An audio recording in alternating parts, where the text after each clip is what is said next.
NCERT Physics, Class 11, 7th chapter, which is System of Particle and Rotational Motion, question number 7.9. In this, we had given the car weight of 1800 kg, distance between the front and back axle is equal to 1.8, and center of gravity is 1.05 meter behind the front axle.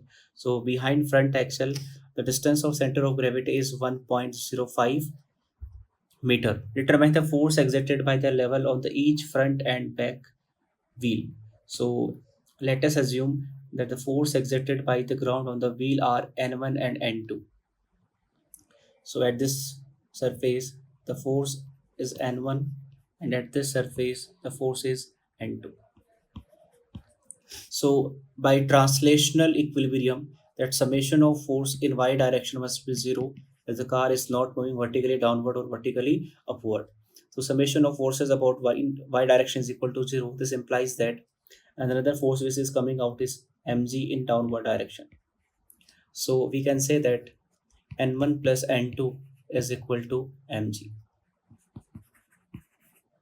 The mass of car is given to us, that is equal to 1800 kg, and the value of g, if we take 9.8, then the value of n1 plus n2 comes out to be 1800 into 9.8, and this value is equal to 17640 Newton. So this is our first equation.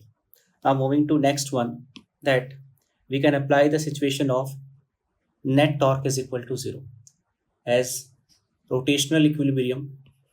So for rotational equilibrium, we can say that torque about center of mass, center of gravity is equal to zero. And if we apply the equation, we can say that torque due to front part, that is equal to normal n1. So the distance of this n1 from the center of gravity is equal to 1.05, is equal to the torque due to rear wheel, that is equal to n2, and distance of this from the center of gravity is 1.8 minus 1.05. So this is your second equation. So from this we can say that n1 upon n2 can be written as the ratio n1 upon n2 can be written as 0.75 upon 1.05, and this can be simplified in the 5 by 7. So we have the relation that n2 can be written as 7 by n2 can be written as 7 by 5 times n1, that is equal to 1.4 n1. N2 can be written as 1.4 n1. Now putting the value of this n2, let's say this is our final equation second.